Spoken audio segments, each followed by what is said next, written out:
I'm a big believer in mindset, and I spent a lot of time working on my mindset over the years. That if your mindset is wrong, it won't happen for you. If you're too focused on the negative, too focused on the risk, too focused on, oh, I can't do that, I can't, you'll find that you can. If you focus on, this is really what I want to achieve in my life or in my business or where I'm going, and you just focus on that, all the other problems that are going to happen, there's no way for you to get to anything you want to achieve that's worth anything without problems, without risk, without all that stuff. You just have to accept that that exists if I want to achieve something meaningful in my life. And so I just need to go for what's meaningful in my life, let the rest of it kind of slide away. All right. Well, welcome everyone. This is the Managed Exit podcast. Again, my name's Aaron McElhenny. We've got Hunter Goodall on here from PMI Corporate as well. And then we've got a special guest, Peter Jackal, owner of PMI Aspire. And it was just a matter of time before we got you on here. Peter, did we threaten you a little bit with this at all? Hunter kind of twisted my arm a little bit and was like, You better be on or I'm going to show up at your house. So. Yes. Coming out there. Yeah. When we were thinking about doing this podcast like months ago, we were writing a list down of not just franchisee, acquisition focused guests, but also vendors. But like Peter, your name, of course, was at the top of that list. Like, I think it was like number 10. And so we tried to get 1 through 9. They all said no. Not sure. So you were at the top of the list. Yeah, we obviously like to get on here, talk with franchisees about the deals they've done, not just, all the good stuff, but also just the reflective pieces that are, contributing factors to other people doing their deals and things that they should look out for. And you've done a couple deals with our team with our team here, but the deal's out in Colorado. And so, yeah, we kind of want to dive into that today. How's that sound? Sounds great to me. Let's do it. And so, Hunter, you were like really close to these deals too. And I think before your first deal, you had, I'd say, a decent sized portfolio already, but like before the acquisitions, like tell me about your business. Like, how did it grow organically and where were you kind of at what deal size were you already before you jumped into acquisitions? Yeah. So growing my original franchise was a pretty long, difficult slog, to be honest with you. It took a lot of effort. I was doing a lot of networking, going to a lot of meetups, going to a lot of different meetings, using Thumbtack, using all of these other sources to try and build our portfolio. And it took a while.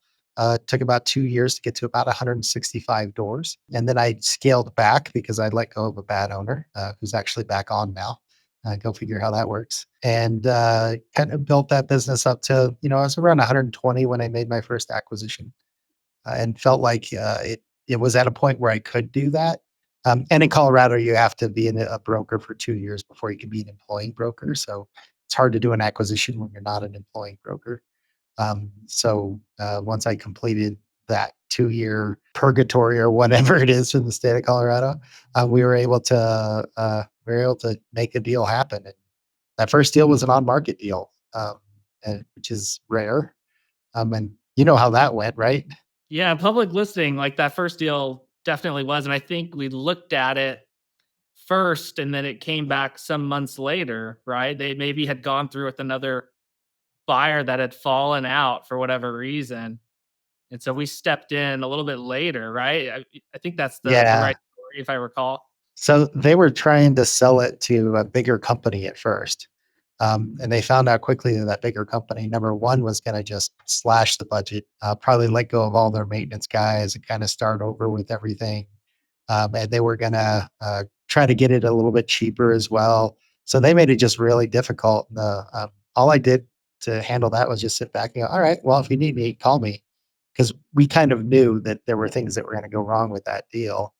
And it slowly fell apart. It came back around and they asked if I wanted to go for it again. I said, yeah, sure. And then it kind of fell again because there was another person that was trying to buy it also. And it kind of teetered until they finally came back to us. And I said, I'll close it. If you want to do this deal, it will close. And we were able to close the deal. It just took I don't know, 9 months, I think, to finally make that deal go through. Yeah, that's kind of that public listing battle, right? Like when you have 10, 20 other buyers looking at it, like it's hard to stand out, right? In that scenario. And even though you, I think, had some discussions with the seller, some of these bigger buyers that were coming in and just kind of over promising on their offers, right? Like they would come in with an aggressive multiple. And then, like you mentioned, through due diligence, even try to cut back right away, right? That 5X was turning into 4 or 3. So kind of wasting time, and especially the seller, like it kind of just beats them up a little bit too, right? Yeah, and it was one of those things where if you know anything about acquisitions, and I'd worked at other big companies that were primarily acquisitions oriented, you want to work with somebody you trust at the start rather than working with somebody you don't know, because the somebody you don't know is like those bigger companies that go, here's my offer on it, and then once they get into due diligence, they're starting to nickel and dime you down until you're down to almost not even where near you wanted to sell the business for. And that's what I think his experience is just somebody that wanted to bring it down, almost like selling to private equity, where you're just trying to get the lowest price possible at the end of the day and end up in a situation where they can really profit off of this business in a way that is almost unnatural. And so when they start working with somebody local like me, it's more of a natural fit for them because they see, oh, this person works like I did. This person is at that stage. I remember when I was at that stage and trying to build my business as well. And this is where they're at, and I feel more comfortable with them. And that's what happened with that owner. He felt a lot more comfortable with me than with anybody else. That happens all the time where the big buyers come in with the big checks to win the deal, to win the due diligence phase, knowing like, "Hey, we're gonna wear this one down and down and down, and then we're gonna get it at a reasonable price tag, but at least we beat out all the other buyers and we don't have to compete with anybody." But it's interesting that you pointed out the seller didn't like the idea that this buyer was gonna come in and slash the budget, slash the team, and just roll with their existing team. Aaron and I, we talk about that all the time, right? Like, sellers care about that. Like, the big buyers, that's kind of their model. "Hey, we're gonna start off paying you 5, 6x on this business, but there's a lot of contingencies. We're probably gonna wear that price tag down, and you're not actually gonna get that payment for years, but we're also gonna cut all the team that you cared about." And it's like the big buyers typically they don't have the level of experience in that specific space. Like you're in property management, they're just big Wall Street guys that are coming in and they know how to operate business, but they don't know specifically property management the way that you do as an operator. Yeah, and that's one of the things that he said to me, the seller said to me, was that this guy came in and he didn't understand the business at all. He was asking questions like, how do you not know the answer to that? Do you not know how to operate this business? Are you just gonna make everybody that I built relationships with over the last 38 years hate me because you came in and bought this business, you don't know what you're doing? So he was a lot happier with bringing somebody in that he knew what they were doing, understood how the business operated, and was going to roll with it, and really make that company continue to thrive and get even bigger. And that was my goal from the beginning, and that's what we're doing today. So we haven't lost any of our HOAs in that from that transaction. We kept them all. We kept all of the team members except one who decided to say a bad word to his boss and got fired for it. And that was about it. Everybody else is still on board. But like one thing too, I just want to check in on. I'm pretty sure that you closed on, if not a similar price, it was pretty much at the original offer price that you had given, Correct. right? The one that they had said no to, which was truly like a fair market value. I mean, did it end up closing pretty close to the original offer price? Yeah, it was the same price. It was whatever we offered, we closed at. And that's the key to building trust in these acquisitions. Don't try to nickel and dime them down. And I've worked with large companies that had that same concept is, hey, I'm going to tell you what I'm going to offer you, and that's what it's going to be. I'm not going to nickel and dime you down unless there's something major in the deal that's going to force me to do that. And that's what's going to build trust. And that seller is going to talk to others about how you did it, how you did them right, and you didn't come in and beat them up over something that wasn't necessary. So that's the kind of trust you want to build, and I think that's the kind of trust that leads to more acquisitions in the future. Yeah, that's typically our practice, to win deals, you do as much diligence, at least as much financial diligence as you can up front, because when you put together that LOI, the LOI is non-binding. You can make adjustments to that. It's a rough draft, but you don't want to have to do that. We want that to be as close to that final price as possible. We don't want to have to go and change. It's like, hey, we've done enough homework that we're like, we believe this business is worth this. And now we're going to prove that it is during due diligence. We're going to prove and justify that price. But our goal is not to try to discount that price. Our goal is let's make this happen at the price that we agreed upon. And that's why I love having you guys involved in this, is you guys understand these acquisitions so well. You can do all that due diligence and help us with that due diligence process, because this is my first ever acquisition in my entire life that I was, it was actually going to be me making the purchase.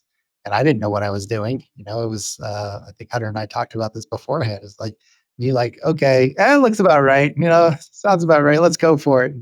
Without you guys there to really evaluate things and tell me, yeah, we should go forward with this one, or maybe this isn't such a good deal. We need to talk to him about his price point. And that really helped me a ton in going forward. And it's the same kind of support with the second acquisition. You guys were right there with me, walking me through all the steps during that one as well. And I'm hoping you guys will be right there with me in my next.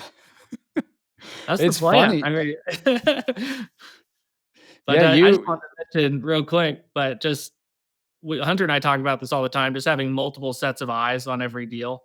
And so, like how Hunter and I work on the acquisition team, we really do look at every deal together, but there are multiple team members, at least on our side too, that are also working on these deals.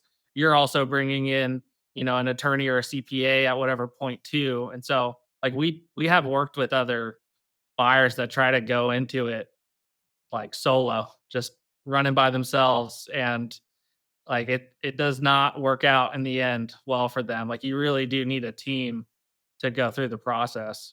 Yeah, and I'm a big believer in use the expertise you have around you, or the expertise you can hire. Getting the consultant involved, which we got involved in the first two acquisitions, to really help guide us in the SBA process.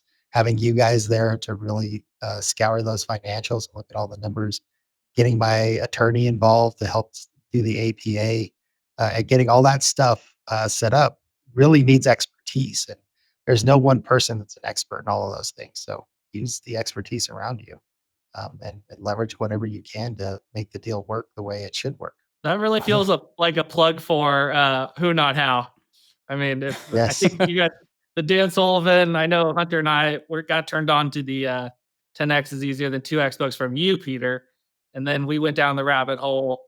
And I think Hunter, I think you've Who read. not how? Yeah. Gap in the Gain. You should read the Gap in the Gain as Yep. well. Yep. Read I've it. got them Read it. all. Yeah. But no, No, that's who not total. how is huge. And that's how we should be running our businesses in general. Get the right people on the bus, and let them do what they are trained and expert at doing, and watch your business grow. That's the same in acquisitions. Get the right people on the bus, get them all moving in the right direction, and your business is gonna 10x like my Yeah. business did the first time, right? We just found our first sponsor right now. We're gonna get Dan Ben Sullivan. Hardy. Get Dan on there. Is it Ben Hardy? Is that the co-author? So he said. Yeah, Ben Hardy, and then Dan Sullivan was Yeah, the like. exactly. I think I'm going to some one day seminar where Dan Sullivan or Ben Hardy, one of the two, is going to be there in Boulder at the end of this month. So I'm looking forward to going to that. Yeah. And hopefully meeting the guy that got me to do something crazy, acquire a business. So. Oh yeah, I want to see a photo. Okay, I need a like a bear hug photo. You know, But a something that try. But a we try. frame for you. Yeah. Okay, tell me what was going on in your mind that this was a public listing, the first deal that you bought. Your business was at what rate? You had 120 doors, like roughly what revenue range was that at? Oh, what revenue was that, Randy? I don't know, like 150,000, something like that. It was pretty small. Pretty And small. then you come to us and you're like, "Hey, here's this public listing for 7 figures, $1 to $2 million range." Like, what could we buy that? Like, what was going on in your head when you're like, "All right, I want to do this"? it's hard for me to explain that because I'm the kind of guy that's like, let's just try it and find out. The way that I always operate is I'm going to try this. And I sent this to Aaron in my email. At the very least, I'm going to get educated. So at the very least, I'm going to get an education. That kind of comes from the rich dad, poor dad model, which is you work for an education, not for a paycheck. And it was the same thing here. I wanted to really learn how the process worked. At the very least, if it doesn't work, if I can't get the money, fine. At least I learned something, and I'll learn how much money I need to have to make this thing happen in the future. So that's kind of how I approached it. Let's just learn how it goes and see what happens. And it ended up working out, and I was pleasantly surprised. Walk us through the stressful parts. Like what was difficult about it? I think the difficult part was really looking and reviewing the financials and going, okay, so if I get this loan, am I going to be able to pay for this loan? That was probably the most stressful thing. Like, this is a big loan. I mean, it amounts to like 20 grand a month, right? And you're going, okay, like the cash flow has to support this, and I can't lose anybody. I can't lose any clients. What do I need to do to keep the clients? And those were the fears that really made you go, oh, do I really want to do this? If I'm taking on a big risk here, I have to personally guarantee everything. So, me personally, I'm on the line. I have to put my house up. There's all these little things that freak you out. But when you really get into it, you realize, you know what? I just need to trust myself. I need to trust who I am and what my capabilities are. That I can do this. That I can make sure that these clients stay on board, that I'm going to build the right relationships, that I'm going to be able to make this happen, and really just stay focused on that future and what your vision is for the future. And when you focus on your vision and not on the problems or the concerns, you'll see it thrive. But if you focus on the concerns, those will wreck the whole thing. That's interesting that I was reading a book and it was talking about this professor, an MBA professor at UC Berkeley. And he did this study over, I don't know how long, how many years, but he followed all of his MBA students. And from the study, he concluded that the biggest indicator of success in a career is the ability to face uncertainty head on and be able to just adapt to it.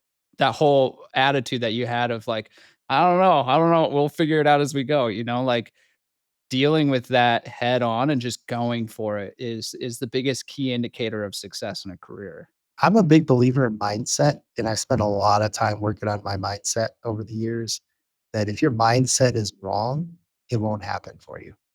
If you're too focused on the negative, too focused on the risk, too focused on, oh, I can't do that, I can't, you'll find that you can't. If you focus on, this is really what I want to achieve in my life or in my business or where I'm going, and you just focus on that, all the other problems that are going to happen, there's no way for you to get to anything you want to achieve that's worth anything without problems, without difficulties, without risk, without all that stuff. You just have to accept that that exists if I want to achieve something meaningful in my life.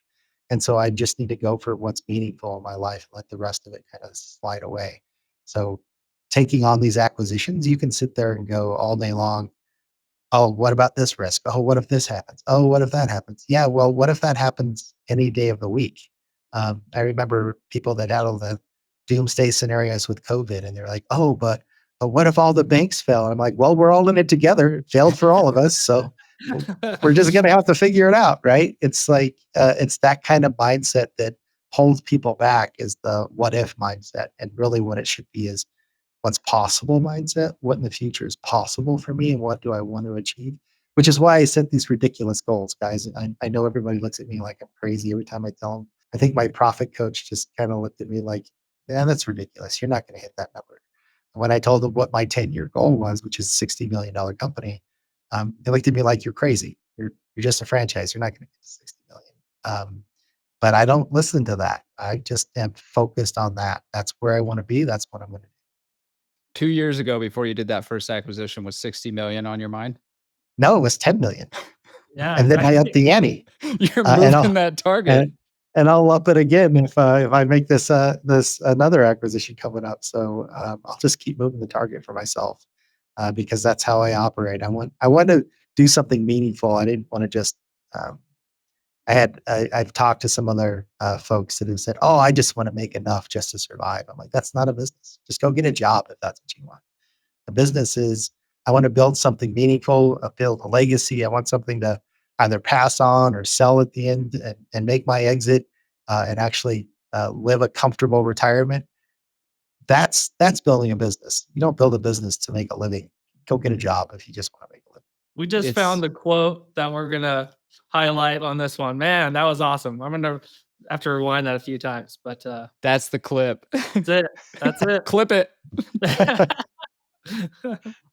I love the goal setting Yeah, piece because I feel like a lot of us here too. Like, I mean, it's inspiring from us, even on the franchisor side, when franchisees do something that's a little bit different too, right? Like, I think more of our franchisees are now, even just after kind of the success stories and kind of just the highlights that you've provided, like your deals kind of launched this other element to what we do with our president circle and like these $1 million plus deals. Like it's a greater incentive and reward and just motivating factor for other people that can see that people are doing this in the franchise space.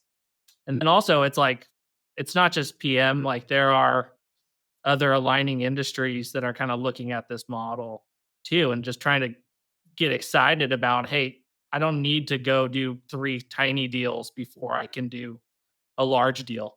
Like now we have a lot more people that are thinking, you know, actually I need the platform business first. I'm going to go after the $1 million plus transaction and then start rolling up some of the small ones too. So you stepped into a pretty large deal. I'd say that's a larger transaction than most of our buyers do for their first deal. And it's definitely been probably. kind of setting a trend that way too. Like Yeah. Hunter, I think you can see that a little bit closer too. We have a lot of Z's, a lot of franchisees going into $1 million plus deals now off their first deal. Well, and we use Peter as the poster child for this too, because I'm you were sorry. at We could have well, picked no, it. You it's could have picked great. a much better poster child, but No, it's We're perfect working because on it. No, I'm just joking. looking for it. you Yeah. you had this business, right? You said you were 120 doors, and then you're like, you know what? I want a $10 million business. I'm gonna buy this $1 million business to start, right? You do this, you closed in December of 23, right? 2023, you closed on this business. And then the next month, we took you to Hawaii for that first President Circle trip. And Yes. at dinner, I was like, "Hey, by the way, we've got another one for Yeah. you." And you're like, "Dude, I just closed on this 3 weeks ago or whatever." And I'm like, "Yeah, we've got another one that's like 7 figures. What do you think?" And you guys were just like, "Let's go." Like, I was like, let's go. My wife was like, seriously? I'm like, let's do this. Let's do this. Yeah, we had to get Um, Kelly on board first. I mean, like yeah. that, you know, you got your spouse. Let's also highlight how important it is to Get the spouse on board. Yeah, like, absolutely. make sure they know that that everything's on the line. No. Yeah. I think at first I was like, oh, I don't know, Hunter. And then the very next day I was like, let's do it. Let's do it. And I think that was the smartest thing I did, was just to come around and say, let's go forward, because that has changed a lot for my business. I have grown the residential side now, and I have residential and HOA, and it is, and they're about at the same unit door count. But that gave me the clout to get bigger deals, help me move more into multifamily and get bigger multifamily deals. Those acquisitions that put you into that door category where bigger players are looking at you going, yeah, I'd like to use you for this. And bigger investors, people that just have bigger portfolios, are more comfortable with you because they know you can manage something of that size. Whereas when you're a smaller franchisee, it's harder to build that because they don't see you as, can this person that has 120 doors manage 300? I don't know. That might be a bit much for them. But in this case, and that's why I believe the 10x is better than 2x, guys. Like, um, 10x, you have the same number of problems making a big acquisition. It's not like the number of problems went down or expanded exponentially. You still have the same problems, but you have a bigger team to handle the problems. And that's what's happened for me, especially after implementing EOS. My team handles the problems. And here I am on this podcast. I can cut 2 hours out of my day to talk to you guys. because my team's got it. I don't have to be involved in every little detail. Whereas when I was where I was before at 120 doors, I had to be involved in every little detail. And that's hard to grow a business when you're involved in, a tenant's calling you about a leaky faucet, um, you know, you got an owner calling you because they don't think the financials are right, and you have to answer them, and you have all these things coming at you, and you're like, I have time to try to get more doors? Didn't have a second to do that. Whereas once you build and you 10x it, you suddenly have this team, and you have a team of people that have been doing it for years. I mean, the people that I picked up and these acquisitions did it for 10 years, 20 years. They know what they're doing. And they're happy doing the things that they do. And what you often find is they've been underpaid for years. So you got to figure out a way to pay them more. And that's what I've done to hold on to them and really upscale them as well. And once you upscale your people, they upscale for you. And they do even more for you. The people that I have now are doing so much for me. I can't even tell you how happy I am with what they've done and what they're doing for me at this point. I would have never had that had it just been me at 120 doors. How many team members do you have now? I have 27 team members now. Um, I just recently hired a BDM and another HOA manager to help build my HOAs in another market. So that has been it's been critical for me to grow my business is the people. And when you have good people, your business really starts to thrive, and you can focus on working on the business rather than in the business. Totally. And we do work with a lot of buyers that are actively targeting companies almost purely for the staff. It's like they want to find something with the team. And we've got 2 buyers out of Arizona that every time they've entered kind of a new arena or, they want to get into commercial, they've done deal sourcing based on the existing teams in place. So, like, the value of team members sometimes get overlooked because those bigger companies, like we talked about before, oftentimes they're cutting some of that immediately. Like, we're paying a fair market or sometimes even a little bit higher to make sure the team stays, just so critical. But yeah, that's interesting to hear how much you've grown. 27 people. That's awesome.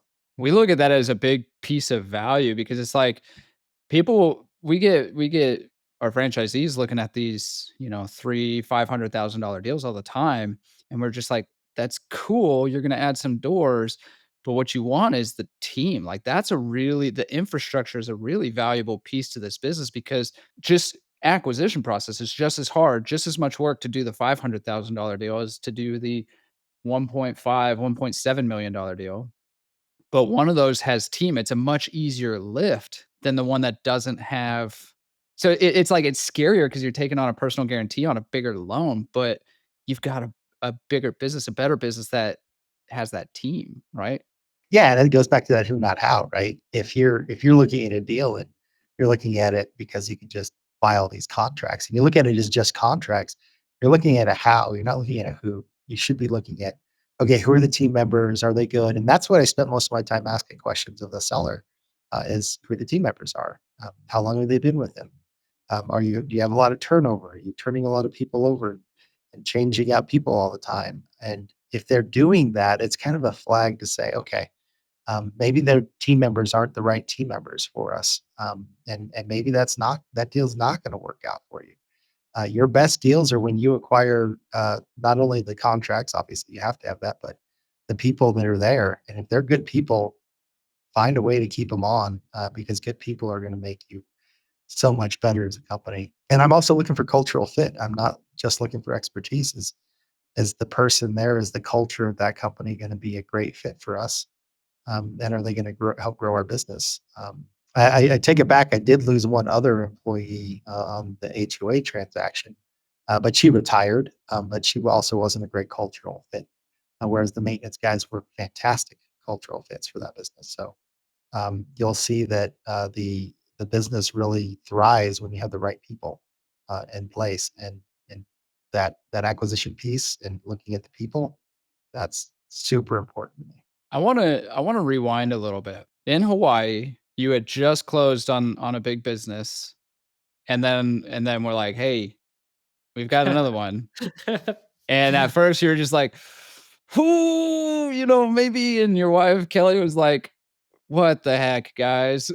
But then you guys had a conversation that night. You come back the next day and you're just like, all right, let's go.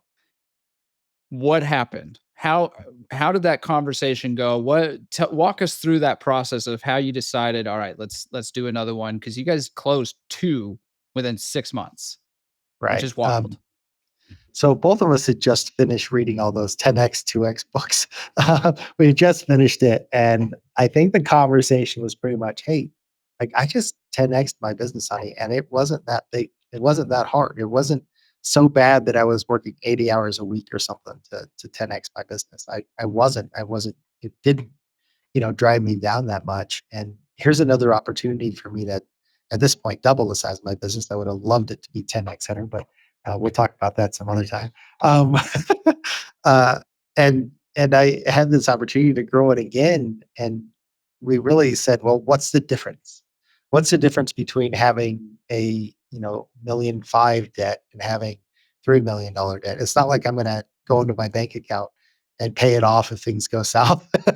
Anyway, right? So it's not like you're going to go, oh yeah, I'll just take $3 million out of my trust fund, which I don't have, and cover this risk. No, it was a matter of the risk isn't that much different, and that's all. Again, back to that 10x, the risk isn't that much different. You still have to find a way to get past that and look to what you really want. And I'm going to go back a little bit further here because this really is what's driven me is when I was at workshop, my goal, I can't remember how many years they wanted you to go out for your goal. I don't know if it was 3 or 5 or whatever.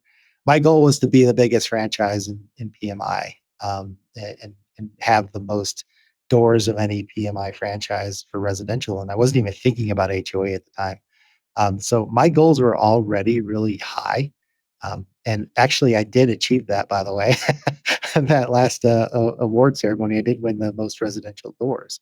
And that was within 3 years' time. So when I looked at that deal, I was like, at the end of the day, this is my goal. My goal is to be the biggest and the best that I can be. And that was my goal from the beginning. And that put me over the top to meet that goal was that transaction. So that's kind of what kind of drove me, Hunter, to go, you know what? Let's just do this because I have a goal and I want to meet that goal and I want to achieve that goal. And I did. And I didn't even know I was achieving that goal, guys. Like I had no idea I was going to be the biggest residential operator at that time, even with that acquisition. So I didn't know that till they called me up on stage for the third time to tell me I was that.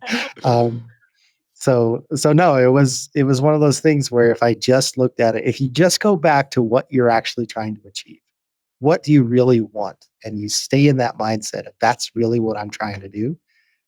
You'll find that taking these risks are less of a hindrance to you, and you just go for it and see what happens. That I mean, obviously, cross my fingers. That doesn't mean that things won't ever go south on me. Sure, could they? Of course they could. Anything can happen to do that, but that's not my focus. I'm not focused on that. I'm focused on what is it that I'm trying to achieve, which is also why I keep up in the goal hunter because if I achieve that goal, it's like, well, what next? I'm not going to just sell it now. I'm going to go for the next one and let's make it bigger. Let's backtrack for a second. You said you doubled your business. You 10x'd your business from November of 23 Yes. to July of 24. Oh yeah. Oh yeah. You more than 10x'd. I'm more than 10x if you looked at it that way. Absolutely. Absolutely. More than But 10x. I just yeah, think of it's like the platform you've built in your immediate market and like, just looking at the future, there's other markets, right? I mean, this is something you could probably replicate. Have you thought about expanding to a new state, new city, new Yes. region? So I have definitely thought about it. I have thought about what other areas of the country could I be looking at. I just need to figure out. I think what is got me like going. Okay, so what is that next thing? Is okay. I need to understand the model, and who the business manager is because I can't be there all the time. I can't be there once a week. I can't be there that often if I do that. So I have to understand my model. But yeah, it's definitely crossed my mind. And as we look at other potentials that Hunter and I have discussed, That is something that I would need to do to make those other opportunities flow, and not even out of state, but even in state and further places. So yeah, that's a model to discuss and understand. But at the end of the day, if I have the opportunity, I'm going to go for it, and then figure the model out after I've gone for it. As long as the financials support the model that I'm looking at. So that's the key. But you know what? At the end of the day, like it takes a healthy amount of gratitude to do this as well. If you're not grateful for what you have and the opportunities that you have, especially in this country, there's very few countries where you have an opportunity like this, to build a business and you get a SBA guaranteed loan. There are in other countries that are doing that. So you have this opportunity in front of you that nobody else in the world has. Why aren't you taking advantage of it? Why are you going for it? And why aren't you grateful for the opportunities that you have? And I try to do a gratitude list every day. It doesn't always work out that way, but where I'm grateful for things I don't have. I'm already saying I'm grateful for my $60 million business because just having that opportunity, you should be grateful for that. And there's so much to be grateful for. And having a team like you guys, I have a ton of gratitude for that to help me do this. Whereas certain things I can't, a lot of things I can't, almost everything I can't do on my own, to be honest with you. So I'm grateful for the people in my life, grateful that my wife gave me this opportunity and said, okay, you can do it. That kind of thing. And when I first told her about my first LOI, she lost it, guys. She thought I had already bought the company. She's like, "You haven't even talked to me about it." I was like, They "Oh, signed it.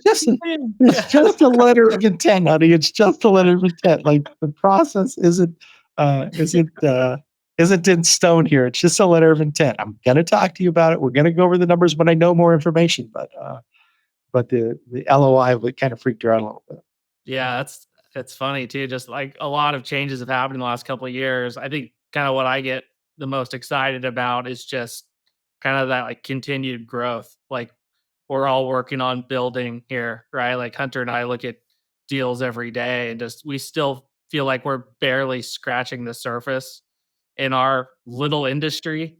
And then you look at all these ancillary opportunities like, cleaning companies and maintenance and, snow removal and all these other pieces that touch our space. So, I mean, there's just tons of opportunity just in our little tiny part of the world, right? So, Oh yeah, there's a ton of it. And I mean, we have a high margin business. It's high margin in comparison to a lot of the maintenance companies and things that are out there that are 10% margin businesses. So the opportunity here in property management is just in property management alone is big. And adding the ancillary services, if you have those opportunities and you can do that, can definitely give you a boost. But our core business is a valuable business. So we did 2 deals within 6 months. So one at the end of 23, one halfway through 24. We've got a couple of them lined up this year for a three-peat here. Let's get 3 years in a row with 3P, seven-figure deals. Three-peat, let's go. Um, but let's with do a that in mind, $6 million deal so I can call it an 8P. let's make it a $6 million deal. And then I I'm can do the Tom Brady thing, right? why not? I mean, you might as well, right? Just wear a bunch of rings, right? yeah, Put that on the list, Hunter. We need rings. We need we need actual, rings. yeah. Yep. Acquisition rings. I'll have to find some budget for the rings. Yeah, that wasn't in our 20, maybe our 26 budget can have There the you go. rings. So now that you've done a few deals, looking back, like what do you wish you had known when you were doing that first deal or even before you got started on that first deal? I wish I had known how expensive the following few months were gonna be. It is a heavy, capital intensive process. So if I had known it earlier, I probably would have sought, um, some working capital in addition to the actual acquisition price. So I would highly recommend that people look at that as something they should have in place when they close the deal, so that they have working capital to deal with the unexpected expenses. Because there's stuff that's just going to happen to you that there's no way you could have anticipated, unless you've done 20 of these deals, right? Then you would know all the other little things that could hit you. So that's the one piece I wish I had known a little bit better. I'm pretty sure that you guys probably knew, but And the whole mess of all this thing, we didn't talk about it. So it's just one of those things where you are going to have some expenses that you weren't ready for, that you weren't prepared for. But you'll figure it out. That's the other great thing about it is even if you are surprised by something, you can figure it out. I figured it out and I made it work. Um, like the seller didn't tell me he was 2 months behind in billing his maintenance in my first deal. And so there's 2 months without any money coming in, but I still have to write checks to pay for the maintenance guys, right? So things like that can hit you, and you had no idea. You have to go and you have to figure out how to make it work. And Did you see that on your second deal too, or was that unique at all with the No, first? this one was unique because there was the maintenance company as part of it.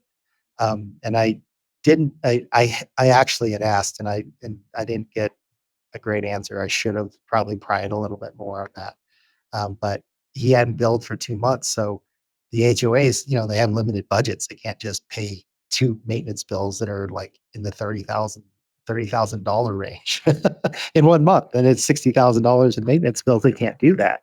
So you had to wait until those bills cycle through before you could charge for your first month of management or your first month of maintenance. But that also gave me the opportunity to say, you know what, I'm going to do mine differently. I'm not going to wait 2 months to bill people. They're going to get billed within a few days at the end of the month. And that's how I operate now. So the cash flow is a lot faster. And you get better visibility into where your finances actually are as an HOA because you're getting billed right now rather than having to wait 2 months before. Oh yeah, that snow removal that was done 2 months ago and in in February. Oh yeah, you're paying for that in May. Like, I mean, that sort of stuff. So you kind of want to create a system that runs a little bit faster than that. But I learned a lot of lessons in all of that, which again, I work for an education, and I got a pretty good one on that one.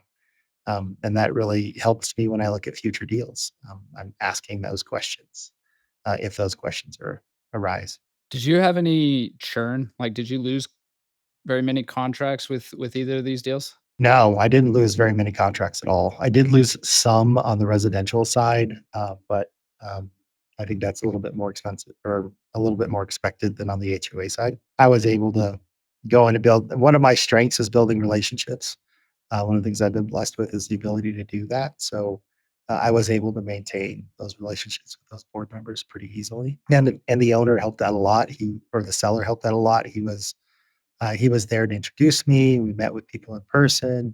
We got to know the board members. They got to know me. I didn't change anything. That's one of the keys too. Is when you do an acquisition, don't change anything too fast. Go in there, let things roll for a while until you can really understand where the problems are and the issues are, and then make changes. Um, and I take that from if you guys ever read the book First 90 Days, that book is critical in making transitions like this and understanding that, hey, if I go in there guns blazing, I'm probably going to come out with a few wounds, a few big wounds. But if I go in there and ease into it and make sure I'm building relationships and I'm seeking to understand first before making big decisions, things are going to go a lot smoother for me in the long run. First 90 days. Add that to the list. I was gonna say we need at the bottom of this, right? We just need a list of all There's the our sponsor. we got a acquisitions book club forming here. Sorry, guys. I listen to a lot of books. I don't actually read them. I listen to them, but yeah. That's okay. We're gonna put them in our Amazon store, and we're gonna we're gonna make sure we're getting something on those book sales that we're pushing out. All right, you've learned some lessons. What are you looking for in your next acquisition? I'm looking for a bigger deal, Hunter. Bigger. Bigger is better.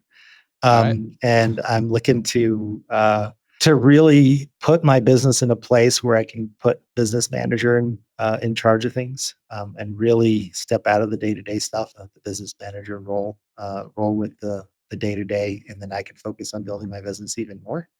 I can focus on making sure the systems are right, making sure the people are right, really looking at it from that bird's eye view, rather than sitting at my desk. I mean, I still do some day-to-day stuff now because I still have tenants who have my cell phone number that are texting me like they did today. I still have owners that text me stuff, and I'm like, really, you should talk to this person or this person. But because they ask me questions that I don't even know the answers to anymore because I'm not involved in that. It's one of my other people that are involved in it. So, but I just want to get to that point where I'm really looking at, okay, this business, I can make this a bigger, better, more efficient business if I'm looking at it from that bird's eye view rather than looking at it from, from the grassy knoll and seeing all the trees, trying to navigate through all the trees and see my business at the same time, which is really hard to do. You really have to be above those clouds looking down at it. Okay, this is where the chess pieces need to be placed in order to be effective. So do you already have that GM? I do not. No, I am the GM right now. I may have a person on my team that is that GM. It'll come down to whether they are ready and they want it at that point in time. So I could have that GM within my team. I know I have some people that are more than capable of it. It's whether they're ready and willing at that point in time to take on that kind of responsibility because it's a big responsibility. Yeah, a cool opportunity though too, right? For team members that maybe wouldn't have access to someone with that kind of mindset, right? Sometimes these people are stuck in a role, right? So I tell my team members all the time, as our business grows, their opportunity grows. And I've proven that with them. I've given people a lot of raises. I gave a guy a raise within a month of joining me because he proved to be valuable enough to get that. I gave him a significant raise, and he was pretty stoked about it. So take care of your people and see your people as people, not as cogs, and you'll see that your business will grow fast. And your heartache will go away too. You won't have as much heartburn at night. You'll be able to sleep. I've got one last question. go for it. I've asked you like what did you learn and what would you have done different, but for other people who are kind of on the fence thinking about doing an acquisition or it's not even part of their vision, like no, I'm just going to build organically, whatever it is, like what advice do you have for other people? Well, I think my first piece of advice is 10x is greater than 2x. You can do that and grow organically and keep growing organically and go through the slog. And you're going to find that you're going to put in more time doing that than you would in handling one acquisition, making that acquisition work and then tinkering until it really provides you the efficiency that you're looking for. So that's number one. So you just need to go for it. And I'll add another sponsor to it and just say, just do it. And we can see if Nike wants to sponsor this. So like you just gotta do it. You need to look at it as, you know what, this daily trying to grow organically might feel somehow altruistic that, oh, I built my business organically and look at me. But I'm not the kind of person that believes in that. It's not about me, and it's not about you as the owner trying to find some altruistic way of building this business that you can be proud of. It's really about what is your goal? What do you want to achieve, and are you going to achieve that goal or not? And if you're building organically, boy, that's like a 30-year goal if you want to get to the numbers I'm looking at. And if you want to spend the next 30 years slogging away for 30 years, working in your business for 30 years, be my guest. That's not going to get you where you want to be as quickly as you need to be there, or it's not going to get you to your goal. It's going to take you way too long to get there unless your goal is small. And I said this. I stood up at one of the summits. I can't remember which summit it was. I think Alon was doing something on stage and was talking about somebody. He had this scenario where this person just wanted to be big enough, and they just wanted to get to this many doors. And I said, if you're not growing, you're dying. That's the nature of business, period. And it plays out all the time, and you'll see it play out all the time. Big business, small business, medium-sized business. If you're not growing, you're dying, and you will eventually die. So setting yourself a low goal is just a recipe for you to eventually die, and die young. Don't do that. Set yourself a big goal and go after it. Keep going after it. And when you achieve that goal, set a bigger one and keep going for that until you're ready to exit or until you're ready to do whatever it is you want to do with your business at that point. Hand it off to your kids, whatever it is. But keep doing it until you are ready to be done with it. And that's the point in which you're done. You're never done. Like if I had stopped my business at 120 doors, I'd probably be at 80 doors now. If I said I just want to be at 120 doors, I'd probably be at 80 because I would lose doors as soon as I hit 120 because I'd just relax. Like, okay, I'm done. No, you're not done. You need to set your next goal. Yeah, we definitely see. I mean, when we're going through valuation on all these companies, like we see that kind of stagnation across multiple years. And I mean, it's impacting even for your own valuation, right? I mean, it's you see some stable businesses, but I think there's probably this size where you see a lot of people floating under that kind of 200 door mark, and they've been there for a long time, and they don't even know how to get to the next wave, right? And yeah, they've been happy with that, and it's just maybe it gets them a decent exit at the end of the day.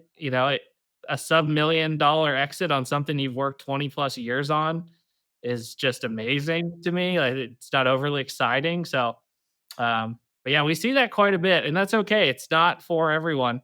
And, for the people that are motivated to buy and grow, uh, that's just a stepping stone, really. The way I look at it, if you want a sub-$1 million exit, you might as well get a job and put all your money in a 401k.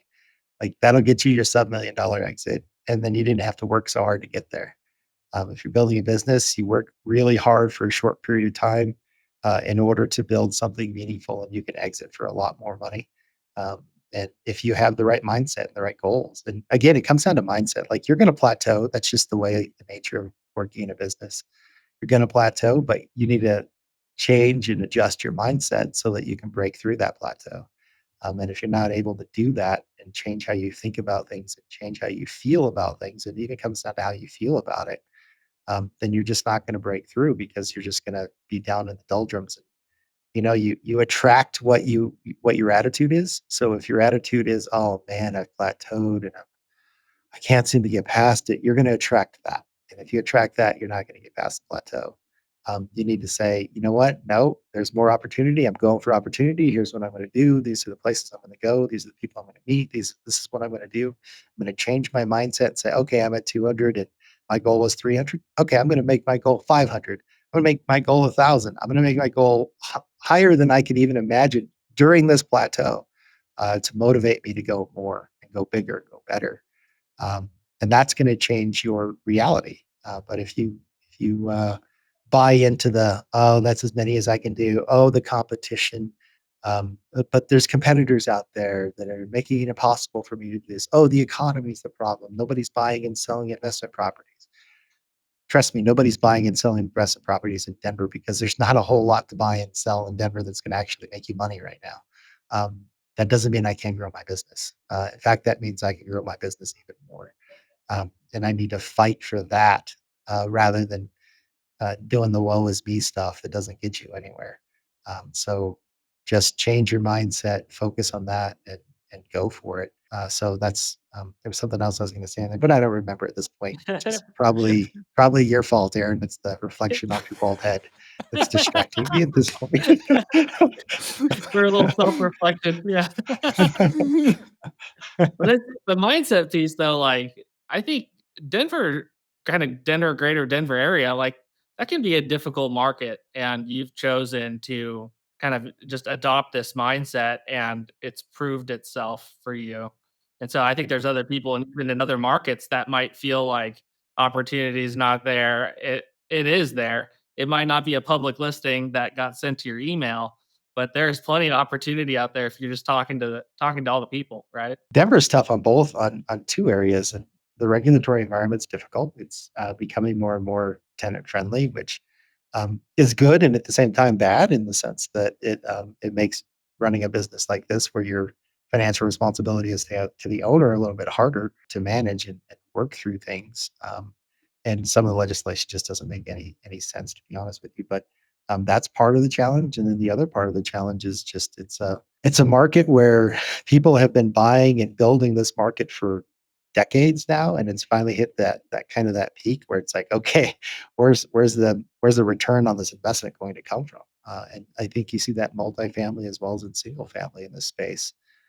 So there's not a whole lot of people going, let's buy an investment property in Denver where I'm going to make a 2% return on it. Not a lot of people are thinking that, right? It's only generational wealth people that are thinking that because they want a safe investment. So you're talking Class A apartment communities at that point. But so it's not a market like that, but that doesn't mean there's not opportunity here. You just have to find the opportunity where it exists and go for that and just find your nooks and crannies. And the beautiful thing right now is, yeah, we're in a little bit of a lull in real estate in general, which is actually a good thing because that means now people might be able to invest. as things have slowed down and prices are going to start coming down. And now there's the opportunity. So, you just got to stick it out and make it happen, and figure out the regulatory environment, figure out how you're going to adjust to it. Have good lawyers, you know, hire good lawyers to help you navigate the challenges that exist, and that's what we have. And we use them and we lean on them a lot to help us work through the details of the legislation that's out there and make our businesses work. If you looked at it, you said, and you looked at Colorado today from the outside, and you've never done property management, you might say, "No way, I wouldn't do that to save my life." It's the regulatory environment's really difficult. The investments aren't there. No way. But if you look at it differently and you go, you know what, it's a good business model, period. And we can figure out where we can fit into that regulatory environment. We can figure out where we fit into that market. There's a lot of opportunity here. It's all about perspective. And again, going back to mindset, I hate to keep going there, but if your mindset is, oh no, this can't work, then okay, it can work. You just set the stage for yourself. It can't work. But if your mindset is, I can make this work, then you have something to work with there. And if you go further and say, no, I can make this thrive, then you're really onto something. I think that's the whole big idea of this whole conversation that we've had is mindset. Because like you started off at the beginning, like, no, we got to be grateful. Like we live in America where they give SBA guaranteed loan, like insured loans to buy businesses. Like your goal of 60 million, totally possible. Every private equity group out there, all the micro funds out there, that's their whole thing is they're buying businesses, rolling them up and selling them for like 50, $100 million or whatever. It's like it totally is possible, but it comes down to that mindset of what am I going for? Organically, if your goal is to do 60 million organically, I don't know how you get there. But through acquisition roll-ups, it's all about a mindset of like thinking, yes, I can do this. I can do this. We'll figure it out as we go, but this is possible, right? And so That's why your mindset can't be tied to a tactic. Your mindset can't be tied to one of the trees in the strategy forest, right? It can't be tied to, oh, I'm gonna grow it. I'm gonna do that organically. That's not a mindset goal. That you can't do that. If you do that, then you just hindered yourself on your strategic vision. Your vision has to be bigger than that. You can't look at all the different trees and decide that you're gonna have, these are the three trees I'm gonna run through. Like that's silly. You got to look at it as, no, I want to be this size of business. This is what I want to achieve. And then you go, okay, so what tactics do I need to achieve that? I'm a culture first, strategy second kind of guy. Have the right culture, which is partly mindset, and then put the right strategy in place, and then worry about the tactics.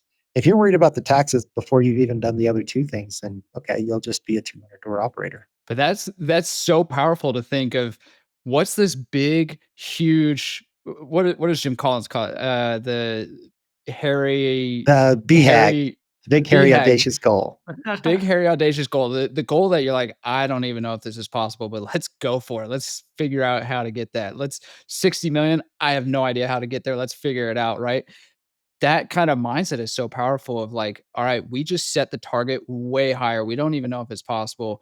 Let's figure out, let's work backwards and see how we get there. And that's all of a sudden you're making leaps and bounds. And all of a sudden you're like, oh, it is possible. Like we're not far away from striking distance. You know what I mean? So it's like setting that big goal and then figure it out how to get there and building that team and that culture that will help you along the way. You don't do it alone, and so it's like, but setting it and then figuring out how to make it possible is just it's huge. So that mindset is really powerful. I hate to plug another book, but now I can't remember the name of it. So I was listening to another book where they talked about that very concept is, why are you worried about whether it's possible or not?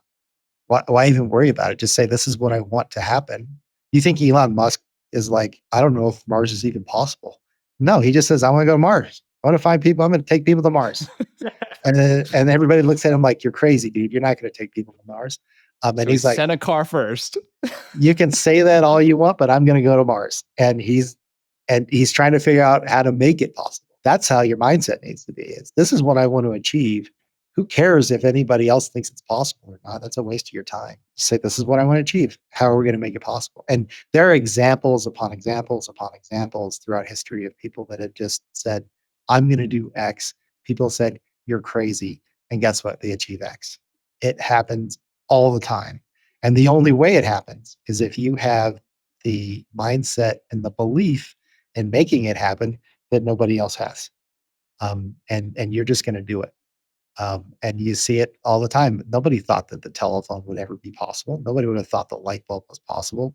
Nobody would have ever thought that going to the moon was possible, or taking a group of famous people into outer space for an 11-second journey or whatever it was and come back was possible. Nobody would have thought there would be space tourism. Like, who would have ever thought that? Nobody, except one person said, I'm going to make that happen. And they did it.